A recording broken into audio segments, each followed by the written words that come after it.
यार क्या करना है बोर्ड से, क्या हो जाएगा बोर्ड्स के मार्क्स पे, मेरा कंपटीशन हो जाएगा तो फिर तो मेरे बोर्ड्स के नंबर कोई पूछेगा ही नहीं। Hi guys, my name is Shraddha Tripathi and I am MBBS first year student in MVSMC Basti. देखो, जब हम लोग 12th में होते हैं ना, तो सबसे ज़्यादा जिस बात को लेके हम स्ट्रेस ले रहे होते हैं वो ये होता है कि यार आखिर मैं अपना बोर्ड एग्ज़ाम और अपना कॉम्पिटिटिव एग्ज़ाम साथ में मैनेज कैसे कर पाऊंगी या पाऊंगा। हम कर पाएंगे कि नहीं कर पाएंगे। मुझे बोर्ड्स भी अच्छा करना है, मुझे अपना कॉम्पिटिशन भी क्लियर करना है, तो मैं अपने लिए ऐसा कैसे स्केड्यूल बनाऊँ या क्या टिप्स एंड ट्रिक्स फॉलो करूँ कि मैं इसे कर पाऊँ। तो आज ना मैं आपको वो टिप्स और ट्रिक्स बताऊंगी जिससे आप अपना स्केड्यूल मैनेज बहुत अच्छे से कर सकते हो। तो स्टार्ट करते हैं। गाइस वेट, उससे पहले don't forget to like, share, comment and subscribe. अब चलते हैं। देखो, अभी ना मोस्टली लोगों के स्कूल एंड कोचिंग में 12th का सिलेबस कंप्लीट हो गया होगा या तो होने वाला होगा, ठीक है। तो फिर अब आपको क्या करना है, अपने 11th पे फोकस को बढ़ाना है। 11th के रिविजन स्टार्ट कर दो, रोज़ क्वेश्चन प्रैक्टिस करो। क्वेश्चन प्रैक्टिस करने से ना आप सेग्रीगेट कर पाओगे कि यार ये कंसेप्ट मेरे बहुत अच्छे से क्लियर हो रखे हैं और ये कंसेप्ट मेरे अच्छे से क्लियर नहीं हो रखे। उसके बाद से फिर लिस्ट बनाना, concepts which are clear, concepts which are not clear. इससे फिर आप उन पर ज़्यादा फोकस करना जो आपके क्लियर नहीं है। अब देखो, ये मत करने लगना कि बिल्कुल 11th पे फोकस बढ़ा दी है, 12th को छोड़ दिया, तब ना 12th वीक हो जाएगी और बोर्ड्स देना है अभी, और दोनों ही करना है हम लोग को। तो हमें तो 11 12 दोनों पे फोकस रखना है ना। तो आपको फिर क्या करना है, एक स्केड्यूल बनाना है कि यार मुझे इतने से इतने लेकर 12 कंप्लीट करनी है, इतने से इतने लेकर 11 कंप्लीट करनी है। अच्छे से रिवीजन करो, नोट्स बनाओ, अपने नोट्स बने हुए को रिवाइज करो। ये आपकी अब स्ट्रैटेजी है। स्ट्रैटेजी बनाओ और उसको फॉलो करना अब आपकी जिम्मेदारी है। अभी देखो, दिसंबर से ना प्री बोर्ड स्टार्ट हो जाता है। हमारा प्री बोर्ड 1 हुआ था दिसंबर में। तो प्री बोर्ड में जो कोचिंग वाले हैं वो रिवीजन भी स्टार्ट कर देते हैं।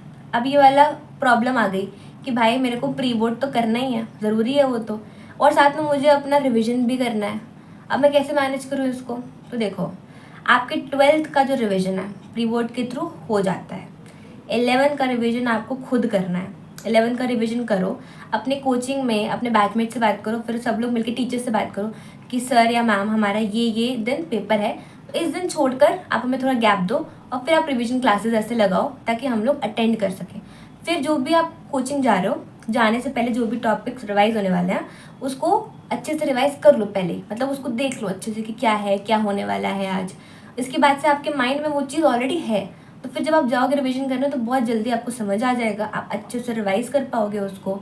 तो फिर आपका ना टाइम तो बच जाता है, इससे क्लैरिटी बढ़ जाती है। तो बहुत अच्छी स्ट्रैटेजी है, पक्का फॉलो करना है। देखो, जब भी हम कंपटीशन की तैयारी कर रहे होते हैं, हमें करना होता है ऑब्जेक्टिव क्वेश्चंस, एमसीक्यूज लगाने होते हैं, और बोर्ड में आता है सब्जेक्टिव, दैट मीन्स आपको लॉन्ग आंसर्स लिखने होते हैं। अब इस चक्कर में ना हम ऑब्जेक्टिव तो करने लग जाते हैं, बहुत अच्छी प्रैक्टिस हो जाती है, पूरी कोचिंग प्रैक्टिस कराती है, कोचिंग सब्जेक्टिव भी प्रैक्टिस कराती है, बट हम ऐसे हैं कि हम लोग जाते ही नहीं हैं सब्जेक्टिव देने, ठीक। तो अब देखो, बोर्ड्स में आपको सब्जेक्टिव देना है, तो अब टाइम आ गया है अपने सब्जेक्टिव्स पे ध्यान देने का। हैबिट बनाओ लिखने की अब, क्योंकि बहुत लिखना पड़ता है, तो अच्छे से लिखने की हैबिट बनाओ। अपने प्री बोर्ड में ऐसा करना कि आप बहुत अच्छे मार्क्स सिक्योर कर पा रहे हो, तो अच्छे से सब्जेक्टिव की प्रैक्टिस करनी है।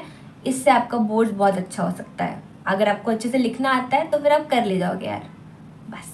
देखो, ईयर एंड आते आते ना हम सबके माइंड में ये आने लगता है कि यार क्या करना है बोर्ड से, क्या हो जाएगा बोर्ड्स के मार्क्स पे, मेरा कंपटीशन हो जाएगा तो फिर तो मेरे बोर्ड्स के नंबर कोई पूछेगा ही नहीं, है ना। पर बोर्ड्स पे एक बेसिक क्राइटेरिया है, तो बेसिक क्राइटेरिया तो हमको फुलफ़िल करना ही है।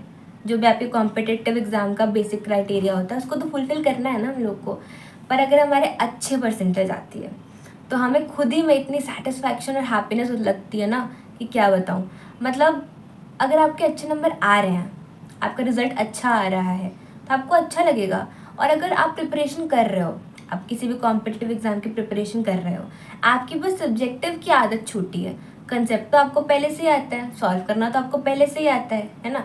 तो बस सब्जेक्टिव की आप हैबिट बना लोगे तो आपका बोर्ड बहुत अच्छा जाएगा, आपकी परसेंटेज बहुत अच्छी आएगी। तो गाइस, आप ना बहुत अच्छा कर सकते हो, बस मेहनत करते रहना, ठीक है। लेजीनेस बिल्कुल मत दिखाना। आई नो ये ईयर टफ होता है क्योंकि इसमें आपको दो चीज़ें मैनेज करनी है, तो टफ है ये, बट आप करो, कर सकते हो। अपना एम बिल्कुल अच्छे से याद रखना है कि मेरा एम कहाँ है, तो आपको अपना टारगेट बनाना है, उसको फोकस करना है, उस पर आगे बढ़ते जाना है, मेहनत तो करनी पड़ेगी। अब मैं अपने नंबर बताती हूँ कि मेरे आखिर बोर्ड्स में कितनी परसेंटेज आई थी। तो देखो, मेरे 10th में आए थे 96.8% और मेरे 12th के बोर्ड्स में आए थे 95.2%। सो गाइज, आई होप आपको कुछ हेल्प हुई होगी, कुछ हल्का सा क्लैरिटी आया होगा। So keep preparing, all the very best, bye bye.